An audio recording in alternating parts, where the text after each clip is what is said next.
Sir ಈಗ ಮತ್ತೆ ಇತರ ಭಾಗಗಳಲ್ಲಿ ಅದು ಹಿನ್ನಡೆ ಆಗುತ್ತೆ ಬಿಜೆಪಿಗೆ ಅನ್ನುವಂಥದ್ದು.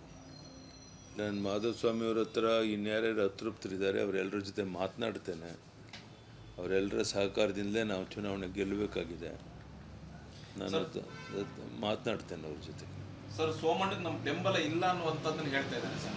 ಅವ್ರು ಅವತ್ತು ಹೇಳಿದ್ರು ಈ ಮಾತನ್ನು, ಯಾಕೆಂದರೆ ಅವರೊಬ್ಬರು ಚುನಾವಣೆಗೆ ನಿಲ್ಲಬೇಕು ಅಂತ ಅಪೇಕ್ಷೆ ಇದ್ದದ್ರಿಂದ ಆ ಥರ ಮಾತಾಡಿದ್ದಾರೆ.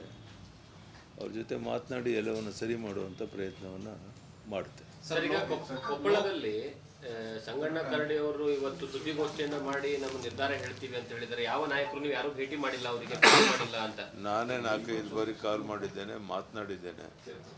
ನನಗನ್ಸುತ್ತೆ ಕರಡಿ ಸಂಗಣ್ಣ ಅವರು ನಮ್ಮ ನಿಷ್ಠಾವಂತ ಪಕ್ಷದ ಮುಖಂಡರು. ಯಾವ ಕಾರಣಕ್ಕೂ ಆ ರೀತಿ ಒಂದು ನಿರ್ಧಾರಕ್ಕೆ ತಗೊಳ್ಬಾರ್ದು ಅಂಥೇಳಿ ಅವರಲ್ಲಿ ವಿನಂತಿ ಮಾಡ್ತೇನೆ. ಬಹುಶಃ ಅವ್ರು ನಮ್ಮ ಜೊತೆಗೆ ಇರ್ತಾರೆ. ಮುಂದೇನೂ ಸಹ ಒಂದು ಒಳ್ಳೆಯ ಅವಕಾಶವನ್ನು ಹಿರಿಯ ಮುಖಂಡರಾಗಿರೋಂಥ ಮಾಡಬೇಕಾಗತ್ತೆ. ಅದನ್ನು ಮಾಡೋಕ್ಕೆ ನಾವು ಸಿದ್ಧ ಇದ್ದೇವೆ. ಅದಕ್ಕೆ ಅವ್ರನ್ನ ವಿನಂತಿ ಮಾಡ್ತೇನೆ, ಯಾವುದೇ ರೀತಿಯ ಒಂದು ನಿರ್ಧಾರ ತಗೊಳ್ಬಾರ್ದು ಅಂತ ವಿನಂತಿಯನ್ನು ಮಾಡ್ತೇನೆ. ಸರ್ ಈಗ ಮತ್ತೆ ಇತರ ಭಾಗಗಳಲ್ಲಿ ಅದು ಹಿನ್ನಡೆ ಆಗುತ್ತೆ ಬಿಜೆಪಿಗೆ ಅನ್ನುವಂಥದ್ದು. ನಾನು ಮಾಧುಸ್ವಾಮಿ ಅವರ ಹತ್ರ ಇನ್ಯಾರ್ಯಾರು ಅತೃಪ್ತರಿದ್ದಾರೆ ಅವರೆಲ್ಲರ ಜೊತೆ ಮಾತನಾಡ್ತೇನೆ. ಅವರೆಲ್ಲರ ಸಹಕಾರದಿಂದಲೇ ನಾವು ಚುನಾವಣೆ ಗೆಲ್ಲಬೇಕಾಗಿದೆ. ನಾನು ಮಾತನಾಡ್ತೇನೆ ಅವ್ರ ಜೊತೆ. ಸರ್ ಸೋಮಣ್ಣಗೆ ನಮ್ಮ ಬೆಂಬಲ ಇಲ್ಲ ಅನ್ನುವಂಥದ್ದನ್ನು ಹೇಳ್ತಾ ಇದ್ದಾರೆ ಸರ್. ಅವ್ರು ಅವತ್ತು ಹೇಳಿದ್ರು ಈ ಮಾತನ್ನು, ಯಾಕೆಂದರೆ ಅವರೊಬ್ಬರು ಚುನಾವಣೆಗೆ ನಿಲ್ಲಬೇಕು ಅಂತ ಅಪೇಕ್ಷೆ ಇದ್ದದ್ರಿಂದ ಆ ಥರ ಮಾತಾಡಿದ್ದಾರೆ. ಅವ್ರ ಜೊತೆ ಮಾತನಾಡಿ ಎಲ್ಲವನ್ನು ಸರಿ ಮಾಡುವಂಥ ಪ್ರಯತ್ನವನ್ನು ಮಾಡುತ್ತೆ. ಸರ್ ಈಗ ಕೊಪ್ಪಳದಲ್ಲಿ ಸಂಗಣ್ಣ ಕರಡಿ ಅವರು ಇವತ್ತು ಸುದ್ದಿಗೋಷ್ಠಿಯನ್ನ ಮಾಡಿ ನಮ್ಮ ನಿರ್ಧಾರ ಹೇಳ್ತೀವಿ ಅಂತ ಹೇಳಿದ್ದಾರೆ. ಯಾವ ನಾಯಕರು ನೀವು ಯಾರು ಭೇಟಿ ಮಾಡಿಲ್ಲ, ಅವರಿಗೆ ಮಾಡಿಲ್ಲ ಅಂತ? ನಾನೇ 4-5 ಬಾರಿ ಕಾಲ್ ಮಾಡಿದ್ದೇನೆ, ಮಾತನಾಡಿದ್ದೇನೆ. ನನಗನ್ಸುತ್ತೆ ಕರಡಿ ಸಂಗಣ್ಣ ಅವರು ನಮ್ಮ ನಿಷ್ಠಾವಂತ ಪಕ್ಷದ ಮುಖಂಡರು.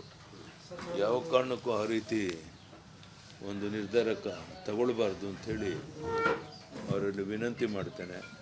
ಬಹುಶಃ ಅವ್ರು ನಮ್ಮ ಜೊತೆಗೆ ಇರ್ತಾರೆ. ಮುಂದೇನೂ ಸಹ ಒಂದು ಒಳ್ಳೆಯ ಅವಕಾಶವನ್ನು ಹಿರಿಯ ಮುಖಂಡರಾಗಿರೋಂಥ ಮಾಡಬೇಕಾಗತ್ತೆ. ಅದನ್ನು ಮಾಡೋಕ್ಕೆ ನಾವು ಸಿದ್ಧ ಇದ್ದೇವೆ.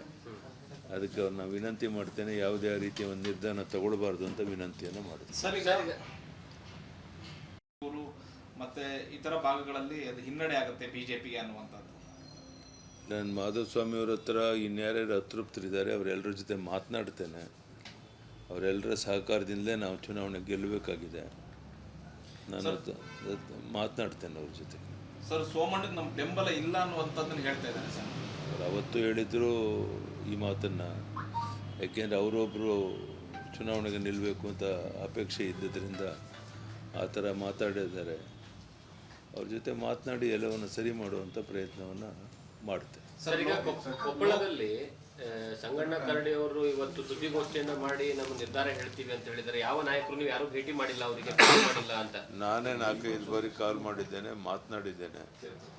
ನನಗನ್ಸುತ್ತೆ ಕರಡಿ ಸಂಗಣ್ಣ ಅವರು ನಮ್ಮ ನಿಷ್ಠಾವಂತ ಪಕ್ಷದ ಮುಖಂಡರು. ಯಾವ ಕಾರಣಕ್ಕೂ ಆ ರೀತಿ ಒಂದು ನಿರ್ಧಾರಕ್ಕೆ ತಗೊಳ್ಬಾರ್ದು ಅಂಥೇಳಿ ಅವರಲ್ಲಿ ವಿನಂತಿ ಮಾಡ್ತೇನೆ. ಬಹುಶಃ ಅವ್ರು ನಮ್ಮ ಜೊತೆಗೆ ಇರ್ತಾರೆ. ಮುಂದೇನೂ ಸಹ ಒಂದು ಒಳ್ಳೆಯ ಅವಕಾಶವನ್ನು ಹಿರಿಯ ಮುಖಂಡರಾಗಿರೋಂಥ ಮಾಡಬೇಕಾಗತ್ತೆ. ಅದನ್ನು ಮಾಡೋಕ್ಕೆ ನಾವು ಸಿದ್ಧ ಇದ್ದೇವೆ. ಅದಕ್ಕೆ ಅವ್ರನ್ನ ವಿನಂತಿ ಮಾಡ್ತೇನೆ, ಯಾವುದೇ ರೀತಿಯ ಒಂದು ನಿರ್ಧಾರ ತಗೊಳ್ಬಾರ್ದು ಅಂತ ವಿನಂತಿಯನ್ನು ಮಾಡ್ತೇನೆ. ಅನುಕ್ಷಣದ ಸುದ್ದಿಗಳಿಗಾಗಿ ವಿಸ್ತಾರ ನ್ಯೂಸ್ ಯೂಟ್ಯೂಬ್ ಚಾನೆಲ್ ಸಬ್ಸ್ಕ್ರೈಬ್ ಮಾಡಿ. ಹೊಸ ಸುದ್ದಿಗಳ ನೋಟಿಫಿಕೇಶನ್ಗಾಗಿ ಬೆಲ್ ಐಕಾನ್ ಕ್ಲಿಕ್ ಮಾಡಿ. ಲೇಟೆಸ್ಟ್ ಅಪ್ಡೇಟ್ಸ್ಗಾಗಿ www.vistaranews.com ವೆಬ್ಸೈಟ್ಗೆ ವಿಸಿಟ್ ಮಾಡಿ. ಅಂಗೈಯಲ್ಲೇ ಜಗತ್ತಿನ ಸುದ್ದಿ ತಿಳಿಯಲು ವಿಸ್ತಾರ ನ್ಯೂಸ್ ಕನ್ನಡ ಆಪ್ ಡೌನ್ಲೋಡ್ ಮಾಡಿ.